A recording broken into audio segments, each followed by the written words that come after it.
Have you ever looked at a tarot card and felt like you were staring at a secret language? You can see the mountains, you can see the animals, you can see strange objects, colors, landscapes, and little details hidden throughout the card.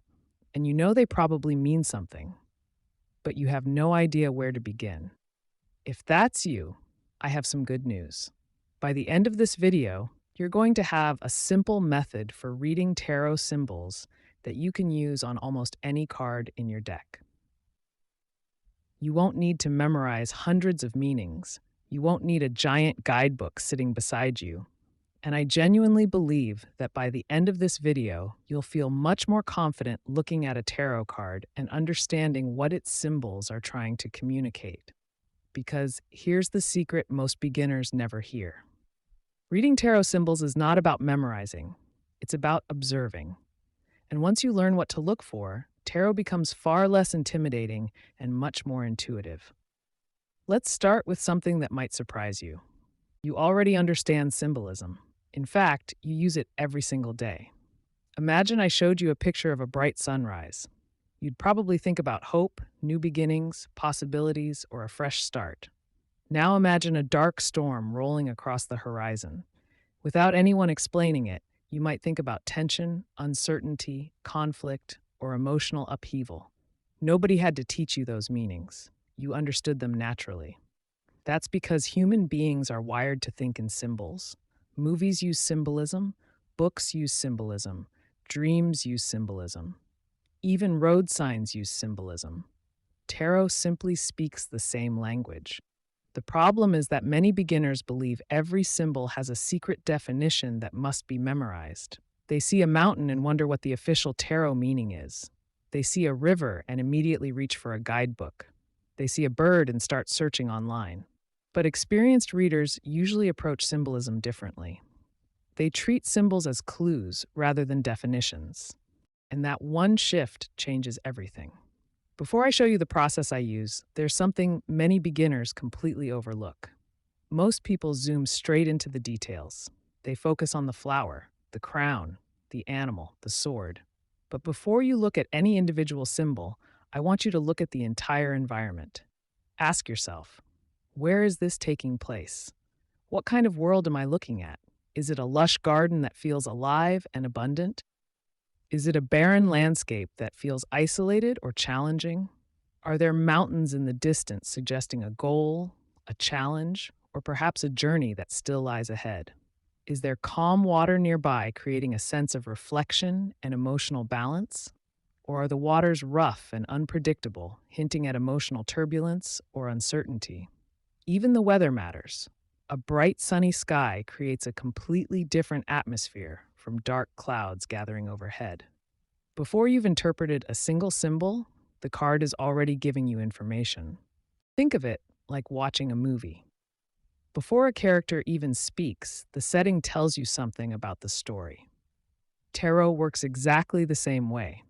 The environment often reveals the emotional atmosphere of the card before you even begin looking at the details. Now that you've taken in the bigger picture, let's talk about what to do when you encounter a symbol you don't understand.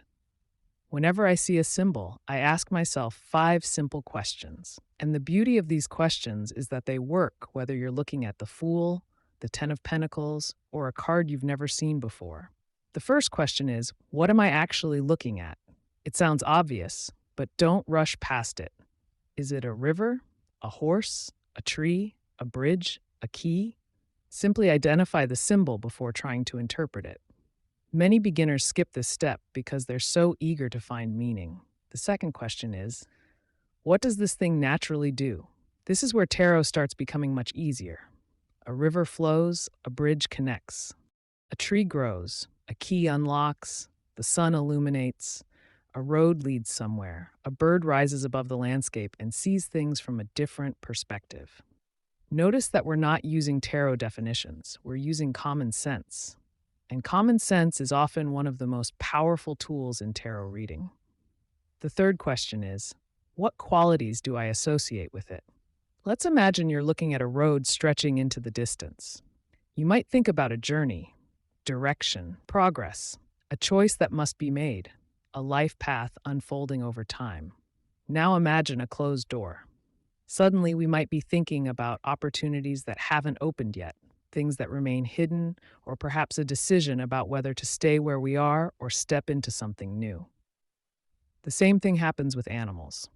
A horse might bring feelings of movement, momentum, freedom, or determination. A bird might suggest perspective, communication, messages, or the ability to rise above a situation and see the bigger picture. A tree may remind you of growth, stability, strong foundations, wisdom gained through experience, or roots that run deeper than what can be seen on the surface. There isn't always one correct answer, and that's important because experienced readers don't memorize one meaning. They collect possibilities and then decide which possibility best fits the story being told. The fourth question is where things get really interesting. How is this symbol interacting with the card? Because context changes everything. Imagine a mountain far in the distance. That feels very different from a mountain blocking someone's path. Imagine a river gently flowing beside someone. Now imagine that same person struggling to cross it. The symbol hasn't changed, the story has. This is why context is so important in tarot. A crown might represent leadership, authority, achievement, or responsibility. But a crown worn confidently feels very different from a crown that appears too heavy for someone to carry. A bridge may represent transition, but who is crossing it? And where are they going? These details matter. The fifth and final question is, what story is this symbol helping tell? Because tarot cards are not collections of random objects. They're scenes. Every symbol contributes something to the overall message. A card showing a person walking toward the horizon feels different from one showing someone turning back toward the past. A bright sunrise behind a figure tells a different story than a moonlit landscape filled with uncertainty and mystery. The goal is not to interpret symbols separately. The goal is to understand how they work together. Let me show you what this looks like in practice. Let's use one of the most famous cards in tarot, the Fool. Now forget everything you've ever learned about the Fool. Pretend you've never seen the card before. The first thing I notice is the environment. The landscape feels open. The sky is bright. The sun is shining. There are mountains in the distance. Even before we look at individual symbols, the atmosphere doesn't feel trapped, dark, or restricted. It feels open, full of possibility, like the beginning of something. Now let's look at the details. There's a dog. Instead of asking what dogs mean in tarot, let's ask what dogs naturally do. Dogs protect, they accompany, they remain loyal, they warn us when something needs attention. Already we have several possible interpretations. Then we notice the mountains. Perhaps they represent challenges ahead. Perhaps they represent growth. Perhaps they represent goals that have not yet been reached. Then we see the bright sun overhead. The sun often creates a feeling of clarity, vitality, optimism, confidence, and illumination. It suggests that things are visible. Nothing is hidden in darkness. Do you see what's happening? Without memorizing a single traditional meaning, we're already building an interpretation. We're reading the card. And that's exactly what experienced readers do. Now here's something I wish somebody had told me when I first started learning tarot. Not every symbol needs to have the same meaning every time it appears. Water doesn't always mean exactly the same thing.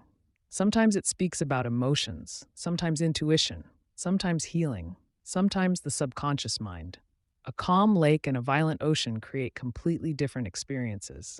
The symbol stays the same, the message changes. The moon can represent intuition, dreams, imagination, mystery, hidden influences, or uncertainty. The sun can represent truth, clarity, vitality, confidence, or success. A flower might speak about growth, beauty, potential, innocence, or something beginning to unfold. Symbols are flexible, and that's not a problem. That's what makes tarot rich. At this point, you might be wondering what to do when you encounter a symbol you've never seen before. Here's my favorite shortcut. Ask yourself, if I saw this in a dream, what would I think it meant? Not what a guidebook would say, not what the internet would say. What would I think it meant? Because dreams and tarot often speak through the same symbolic language. and you'd be surprised how often your first instinct contains valuable insight. And if you take only one thing away from this video, let it be this: you do not need to memorize every symbol in tarot. You need to learn how to observe. You need to become curious. You need to ask better questions, because tarot symbols are constantly leaving clues. The environment leaves clues. The colors leave clues. The animals leave clues. The weather leaves clues. The objects leave clues. And when you start following those clues, tarot stops feeling like a code that needs to be cracked. It starts feeling like a story that wants to be understood. Before you go, I want you to try something. Pick any card from your deck. Don't look up the meaning. Don't open a guidebook. Instead, spend a few minutes exploring the environment, the symbols, and the story unfolding within the image. Ask the 5 questions we covered today. Look for clues, look for possibilities, and most importantly, trust your observations. Because the more you practice this process, the more confidence you'll develop. And before long, you'll find yourself doing something that once seemed impossible. You'll be looking at a tarot card you've never seen before and understanding far more than you thought you could. There's a lot more to uncover. I'll see you in the next one.